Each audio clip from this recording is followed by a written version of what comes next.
یہ قرآن شریف کی ایک آیات ہے سورہ البقرہ کا، جس میں اللہ تعالیٰ فرماتا ہے، جی ایک آیت ہے سورہ البقرہ میں، جس میں اللہ تعالیٰ فرماتا ہے کہ جب کوئی قتل کرتا ہے کسی کو تو اس کے بدلے میں آپ جو آزاد کے لیے ایک آزاد کو مار سکتے ہیں، ایک غلام کے لیے غلام، ایک عورت کے لیے عورت.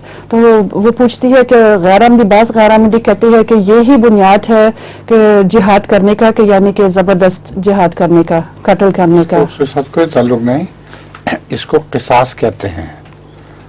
اگر کسی غیر علاقے میں کوئی شخص مارا جاتا تھا اور یہ پتہ نہیں لگتا تھا کہ وہ کس نے مارا ہے تو قوم کو تاوان بھرنا پڑتا تھا. اگر وہ آزاد تھا تو قوم کا آزاد پکڑ کے اس کو مارا جائے گا، قوم کو خود پیش کرنا چاہیے. اگر وہ غلام ہے تو قوم کو اپنا کوئی غلام پیش کر دینا چاہیے. اس خوف سے کہ پھر پکڑا جائے گا وہ قوم قتل و غارت سے، رستے لوٹنے سے باز رہتی ہے. اس کو قصاص کہتے ہیں. اس کا اس مسئلے سے کوئی تعلق نہیں جو یہ بیان کر رہے ہیں. آپ کو پتہ ہے سانسی بلی کھاتے ہیں سردیوں میں. سانسی ایک قوم ہے ہمارے، وہ خانہ بدوش، وہ سردیوں میں بلی کھاتے ہیں اور اس سے اتنا گرم ہو جاتا ہے جسم ان کا کہ ان کو پھر بالکل سردی نہیں لگتی، ایک قمیض میں ہی پھریں. تو ایک سانسی نے ایک دفعہ ایک بلی ماری گلا گھونٹ کے، تو کسی نے دیکھ لیا.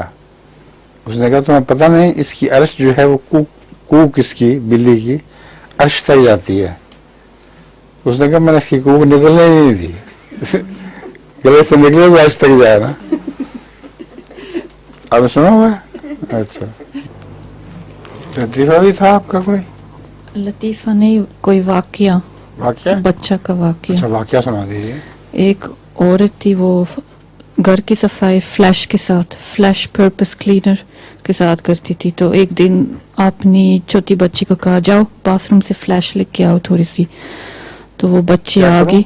وہ یہاں انگلینڈ میں ایک کلینر مل جاتا ہے، کیمیکل کلینر، جس کا نام فلیش ہے. اپنی بچی کو کہا باتھ روم سے جا کے فلیش لے کے آؤ. تو وہ بچی چلی گئی، واپس آ گئی باکٹ میں پانی کے ساتھ. تو ماں کہتی یہ کیا ہے؟ کہتی آپ نے کہا فلیش لے کے آؤ تو میں نے ٹوائلٹ میں فلیش کر کے اس کا پانی لے کے آئی. اچھا ٹھیک ہے.